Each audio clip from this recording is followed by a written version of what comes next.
Elevator চ্যানেলে আমি তোমাদেরকে ওয়েলকাম জানাচ্ছি। যারা ম্যাকআউট ইউনিভার্সিটি থেকে এমবিএ পড়ছো এবং এই বছর যারা পরীক্ষা দিচ্ছ ইভেন্ট সেমিস্টার, মানে যারা সেকেন্ড সেমিস্টারের স্টুডেন্ট এবারে, তাদের মানে এই পরীক্ষাটা সম্বন্ধে আমরা আলোচনা করব, তাদের কিভাবে প্রিপারেশনটা নেওয়া উচিত এবং যারা সিরিয়াসলি অতটা এবারে প্রিপারেশন নেয়নি তাদের কি অসুবিধা হতে পারে। আমাদের স্টুডিওতে উপস্থিত আছেন মিস্টার সৌভিক দত্ত, আপনাকে ওয়েলকাম জানাচ্ছি। নমস্কার।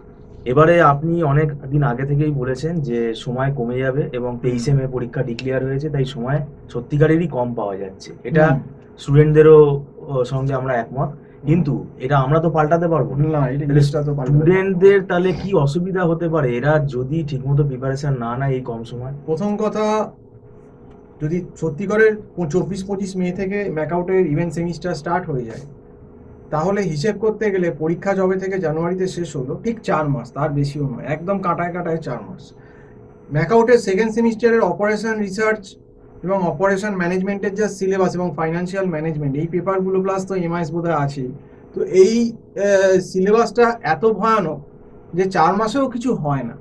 কিন্তু তাও যারা প্রথম থেকে জানুয়ারি 26-27 তারিখ থেকে অন্তত আমাদের কাছে অনলাইন টিউশন করছে, তাদেরকে আমরা তাও ম্যাথামেটিক্যাল প্লাস নোট দিয়ে চেষ্টা করছি যে তাদেরকে একটু মানে সাপোর্ট দেওয়ার। অন্তত আমরা 60-70% তাদের যদি কিছু করে দিতে পারি, রেগুলার ক্লাস করি, মানে প্রত্যেক দিন সপ্তাহে হয়তো 5-6 দিন ক্লাস হচ্ছে, তো সেটা করেও আমরা ওয়ার অনেকটা ম্যানেজ করেছি। কাউকে graphical problem formulation, transportation, assignment, duality, তারপর হয়তো কিং করাবো, এরকম চলছে। নেটওয়ার্কিংয়েরও অনেকটাই চেষ্টা করেছি আমরা। অপারেশন ম্যানেজমেন্টেরও আমরা প্ল্যান্ট লোকেশন, তারপর জনসন রুল, তারপর এই নেটওয়ার্কিংয়ের অঙ্ক, এইগুলো আমরা করাচ্ছি এবং যতটা পারি এখনও মোটামুটি বলতে গেলে আর পরীক্ষার মাত্র আর 55 দিন, যদি কাউন্ট করেন দেখবেন হয়তো একদম কাটায় কাটায় 55 দিন বাকি, 55 ডেজ। তো আমরা রেগুলার 55 দিনের ভেতর অন্তত আমার কাছে যারা পড়ছে অন্তত 46-47 দিন ক্লাস তারা পাবে।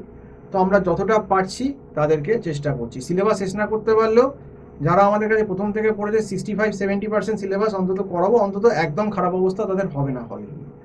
কিন্তু যারা একদমই ক্যাজুয়াল, প্রথম থেকে পড়েইনি, এখন হয়তো সবে ঘুম ভাঙছে, গিয়ে এখনও সিলেবাসটাও ভালো করে জানে না, তাদের অবস্থা এবারে খুবই শোচনীয় হবে ইভেন্ট সেমিস্টারে এমবিএ। কারণ financial management, operation research, operation management এরা সামলাতে পারবে না আমার ধারণা।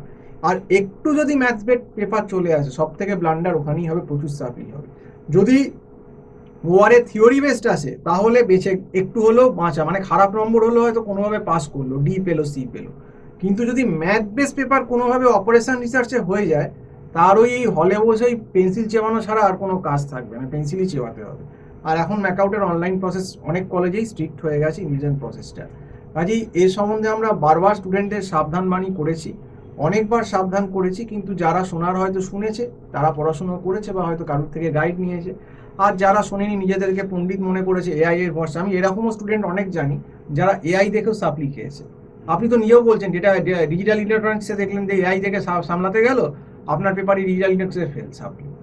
এরকম অনেক ছেলে মেয়েই আছে। ইউটিউব টিউটোরিয়াল বেশি দিন চলবে না, এসব তো চলবে না। কারণ দেখুন, সবাই তো আর সেই বিশাল শার্প ব্রেন নয় যে দেখে সে 70-80%টাই গ্র্যাব করে নিতে পারছে। সবাইকার কিন্তু সেই ক্ষমতা নেই। প্রথম কথা হচ্ছে তাকে ভুলটা ধরাবে কে। সে যে নিজে বুঝছে ঠিক, সেটার কি গ্যারান্টি আছে, কতটা সে গ্র্যাব করতে পারছে?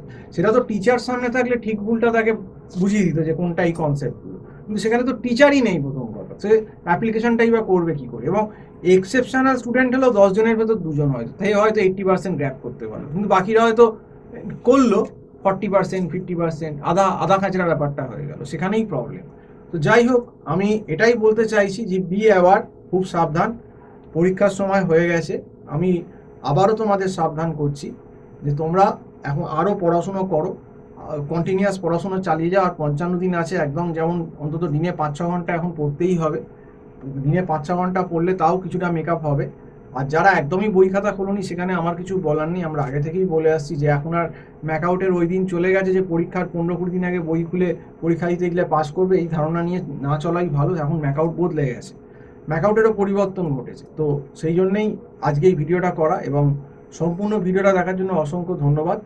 নমস্কার।